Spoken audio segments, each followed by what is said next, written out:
আপোনালোকে খাইছে না জনাবচোন এইটো আপোনালোকে কি তিতা বুলি কয় ক'ব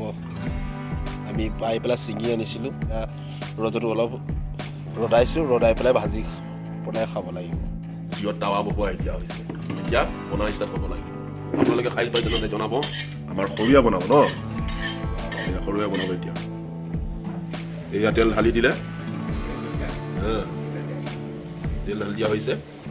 জুইটো অকণমান লাহে লাহে জ্বলিছে জলকীয়া দি দিছে না জলকীয়া তেলটো গৰম হোৱা নাই ভাল কৰি এইয়া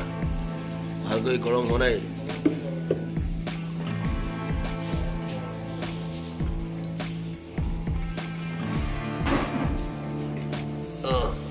এইয়া তেল গৰম হৈ গ'ল পুৰা ভেল কৰিছে আৰু ৰচুন দুটামান দি দিয়া হৈছে গন্ধটো ভাল হ'বলৈ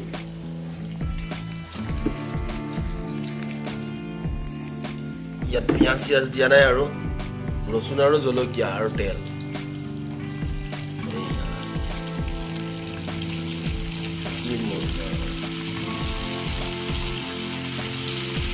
হাতী বেকুৰী বুলি কয় ন হাতী বেকুৰী চাউণ্ড তাৱাখন সৰু হ'ল নেকি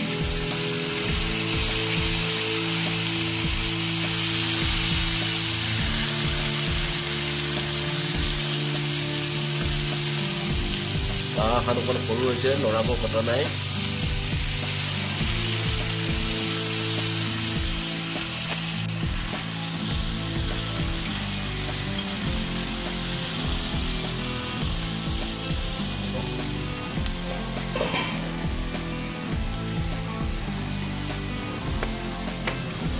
অলপ নিমখ দি দিয়া হৈছে সোৱাদ অনুযায়ী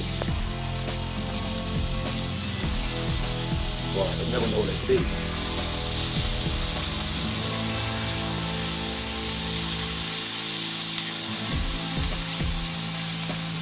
ফাইনেলি সিজি গ'ল অলপ বগা টাইপ হৈ যায় সিজিলে মানে ভালকৈ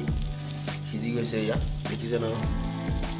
বগা হৈ গৈছে অলপ পূৰা ধুনীয়াকৈ সিজি গৈছে পূৰা ধুনীয়া গোন্ধ ওলাইছে আপোনালোকে খাই পাইছে নে জনাব আৰু নাই খোৱা যদি এনেকৈ বনাই খাব ইয়াত পিঁয়াজ চিয়াজ একো দিয়া হোৱা নাই জলকীয়া আৰু তেল আমাৰ সৰুৱে বনাইছে একদম স্পেচিয়েল ধুনীয়া কৰি জলকীয়া আৰু তেল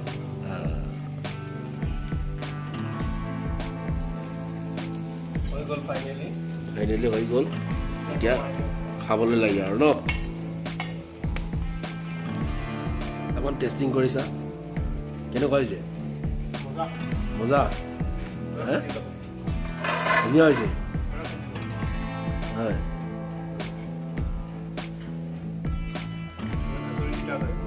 কৰিছা ন